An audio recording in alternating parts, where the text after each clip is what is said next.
Hello again everyone and welcome. I'm Jamaican Youth, and in this video I'll be talking about Jamaica versus Guatemala. Jamaica defeated Guatemala by 1-0 yesterday at the TQL Stadium in the CONCACAF Gold Cup quarterfinal game, and Jamaica now moves on to the semifinal to face Mexico in Las Vegas. So I want to talk a little bit about the game versus Guatemala.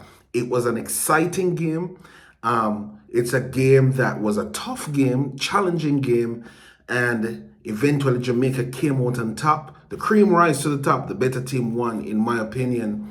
And, right now I'm feeling good. I'm buzzing. I'm feeling, great for the boys. I'm happy that they got this win, and I'm looking forward to see how they continue to progress as now the competition gets harder. We face the likes of Mexico in the semifinal, and that's going to be an interesting one. So we're just going to break down the game against Guatemala. What happened? How did this 1-0 win come about for Jamaica? So I'm going to get into that to us in a second. But before I do that, I want to ask you to hit the like button, as it sends the video out to more eyes to see. And if you haven't subscribed, to hit the subscribe button, as it helps the channel to grow. And we are definitely trying to grow this channel. So without further ado, let's get right into it. Jamaica 1, Guatemala 0. That was the result in the CONCACAF Gold Cup match between Jamaica and Guatemala yesterday in Ohio. And we want to talk about it. What happened? So I'm going to kind of talk about some things, about 5 things that I observed in the game that may have led to us winning this game. But I just want to read out the stats, because, when we win a game, the idea might be that, okay, we dominated Guatemala and that's how we got the win. That wasn't the case yesterday. I wouldn't say we dominated Guatemala. We were definitely the better team, but let's just look at the stats. The stats says total shots taken, Guatemala 11 and Jamaica 18. Guatemala took 11 shots, Jamaica 18. Shots on target, Guatemala 6, Jamaica 3. So Guatemala had more shots on target. In possession, Guatemala 57%, Jamaica 43%. Guatemala outpossessed Jamaica by not by a large margin, but still a significant enough margin. Passes, Guatemala had 478 passes and Jamaica had 357. So they outpassed us also. Passing accuracy, Guatemala 81%, Jamaica 77%. So Guatemala had a little higher passing accuracy as well. Fouls, Guatemala 16, I think they committed 16, Jamaica committed 15. So about even Stevens there. Yellow cards, Guatemala only had 1, Jamaica had 3. There were no red cards, thank God, because that was something that we were kind of worried about with the way Guatemala play. They will just drop for anything. But there were no red cards. Jamaica was offside twice, and Guatemala was offside once, and then Jamaica had 6 corners and Guatemala had 1. So Jamaica kind of was a little bit more on the attacking front foot in the first half, whereas Guatemala, even though they possessed the ball a lot, they weren't really making a lot of attacks. They weren't troubling our defense that much in the first half. In the second half, that kind of changed, but it kind of stayed that way in the first half. So let's see what happened during the game. Now, if you watch my prior video, which talked about what Jamaica should do, one of the things I recommended that they do was to high press Guatemala. And I noticed that they didn't really do that in this game. Maybe towards the very latter part of the game, Jamaica started doing that a little bit, but for the most part, they weren't really high pressing Guatemala. As a matter of fact, Guatemala was pressing us and, tried to keep us from being too comfortable on the ball. But when we got it back in our defensive end and started knocking it around and building into their half, we saw a little bit more possession of the ball. But they pressed us more than we pressed them in the game. What we did see is that Jamaica, we stayed compact in midfield. We never really chased Guatemala for the ball. They pressed us for the ball, and we never really pressed them. So you could even see sometimes on the sidelines, the coach was trying to, you can't really read what he was saying, but he, with his body language, was kind of trying to tell him to stay compact in midfield. That was the strategy. It wasn't really so much to chase Guatemala to try and get the ball off them, but it seems as if we decided to just allow Guatemala to have a little bit of the ball, but when they come to midfield, we allowed them to come to midfield, we stayed compact in midfield, and then we tried to get the ball from them at that point, as opposed to high pressing them. And it worked because towards the end of the game, Guatemala ran out of gas, because they are the type of team that they wanted this very high pace, this high tempo game. And they knocked the ball around a lot. As you can see, they had 478 passes. Jamaica had 357. So they passed the ball around a lot. And they were pressing Jamaica. So if you think about that, they had the ball a lot. They tried to play a very high tempo, and they pressed Jamaica when Jamaica had the ball. They didn't try to let Jamaica settle too much on the ball. So they kind of ran out of gas. Even the commentator was saying, yes, Guatemala is doing a good job not allowing Jamaica to settle on the ball, but can they keep that up for the entire time? And, by the time the goal was scored and it was in the last quarter of the game, they weren't able to keep it up. However, Jamaica stayed compact in midfield. They slowed down the game to their pace. I wouldn't say they played a slow game per se, but their tempo was slower than Guatemala for sure. And they tried to pretty much play a pace that they gradually built into Guatemala's half and tried to break them down from there. And it wasn't easy. Guatemala came out to play. Their fans were there, but I think Jamaica did a really good job in taking the sting out, the effect of the fans out of the game quickly. Okay, so again, we stayed compact in midfield. We never really chased the ball from Guatemala, and they pressed us. One of the other things I noticed is that Jamaica, we played a patient game, even though we had a lot of the ball in Guatemala's final third. So we could have created a lot more goal-scoring opportunities. As it says, we had 18 shots, but only 3 of them were on target. So we had a lot of the ball around Guatemala's final third, but in terms of getting a really good shot off to goal, that never really happened as much because, Guatemala did a good job in closing down, any potential shots, direct shots on goal. There was quite a few times I saw, even Demari Gray trying to dribble off to get to get a shot on goal, and they would close them down really quickly. So Guatemala did a lot of the things that I suggested. That Guatemala did a lot of things to Jamaica that I suggested that Jamaica should do to them. They really kind of closed down the shot outside the box from Jamaica because, again, we had quite a bit of the ball around the final third of Guatemala's half, but we couldn't get a shot off that easily. And as I said, Jamaica played at Jamaica space as opposed to trying to match Guatemala space, which was good. I thought that we could have high pressed them, unsettled them on the ball, but when we got the ball, we could play at our pace. However, we weren't really high pressing them, but at least we didn't play at Guatemala space because that's what they like.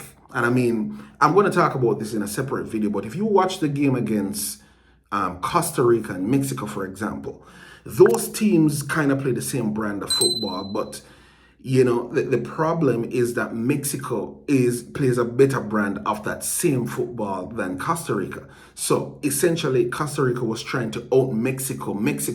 And I'll get into that in another video. And it couldn't work because Mexico played a better brand. They were, if you think about the end-to-end action, the frenetic pace, the quick passes, all of that, Mexico does that better than Costa Rica. So they weren't able to keep up. So that would have played into Guatemala's hand had Jamaica tried that strategy. And we didn't. To our credit, we played our own game and didn't try to match Guatemala's pace and do the same thing that they're doing, because that would have played in their hands. And so by the end of the game, Guatemala was running out of steam. Third thing I noticed is that Daniel Johnson coming on in the second half made a big difference. In the first half, we had two CDMs as this coach, normally starts. You have Kevin Lambert and Joel Latibeaudiere, who were doing decent enough jobs, but Lambert was on a yellow card by the time the first half was done. And I thought that, yes, the coach needs to take off Lambert, not because he isn't playing well, but because we couldn't afford for him to get another card and be down 10 minutes. So he took off Lambert and put on Daniel Johnson, which brought on somebody, who could handle the ball a little bit more. And I thought it kind of opened up the game for us a little bit more. I think it was good for us, for us to bring them on. I mean, a lot of fans been calling for Daniel Johnson. That's what a lot of fans want. We want to see one defensive midfielder and one attacking midfielder. So either a pair DJ with Joel Latibeaudiere or a pair DJ with Kevin Lambert. But we need an attacking mid and a defensive mid. That's what a lot of fans want. But this coach wants two CDMs. This coach is big on defense, and maybe the reason why he's doing that is because he has such faith in the attacking front line that we have. The Bobby Ray, the Liam Bailey, the Demari Gran, and Mikel Antonio. In his mind, he maybe thinks with those four guys up front, that's enough attacking firepower. So the other guys need to play defense. So if you have pretty much four attackers and six defenders on the field, or I guess that would, yes, four attackers and six defenders on the field, in addition to the goalkeeper, then that's good enough. But a lot of fans want to see Daniel Johnson on the field a little bit more. We'll see how that goes on. But I think it was a sensible change for the coach to make, to take off Lambert and bring in Daniel Johnson. It opened up the game a little bit more. And as you can see, early into the second half, relatively early in the second half, we saw, even though we saw Amari Bell high up the pitch, he wasn't really high up the pitch for a lot of the game. But for the goal he scored and for a few other times in possession of the ball, he was high up the pitch. And he put away a really good pass from Demari Gray right in the back of the net. That was, the difference in the game. The goal by Amari Bell was the difference in the game and gave us the win. So kudos to Amari Bell for that very good pass by Demari Gray, who continues to shine even though he's new to this team. We can't say enough about how well he has contributed to this team since he has joined this team. Does a really, really good job by Demari Gray. Then the fourth thing I observed is Andre Blake was outstanding yesterday. Andre Blake was really outstanding yesterday. He was safe. His hands were safe. He was solid in goal. I mean, hardly anything bobbled out of his hand, and when anything bobbled out of his hand, he caught it back before there was a second chance. He was really solid, and Jamaica, we're really lucky to have a goalkeeper like Andre Blake, outstanding goalkeeper, and he pulled off a worldie. I call it a worldie, save. He pulled off a world-class save in the dying parts of the second half with that header towards goal. He dove off to his left, I think, got both hands to the ball and pushed it around the post for a corner. That was an outstanding save, and kudos to Andre Blake. That, yeah, he was probably the man of the match for Jamaica. He was very solid in goal, very, very solid in goal. And I hope all the critics of Andre Blake about him not passing the ball out to the back and all of that will lay off him with that now, because if you watch the game, he actually is passing the ball out to the back. And I have always said that, just like he gave his answer in that press conference, if the pass is there to be made out of the back, he will make it. But if we're under pressure all the time, when he passes the ball out to the back, then the sensible thing to do would be to go long. Currently, as this Jamaican team is playing, we're passing the ball well out to the back now, where I think we're a little bit more composed on the ball now. I'm less worried when I see the ball, being passed out to the back now as opposed to before. No, I still do have to kind of mention the ball that Damian Lowe, gave up, which almost led to a goal. I think even the Guatemala player was surprised when he got that ball and he was one-on-one with Andre Blake and he kicked it straight to Andre Blake. Poor effort by him, but lucky for us, because that was a bad giveaway by Damian Lowe that could have led to a goal.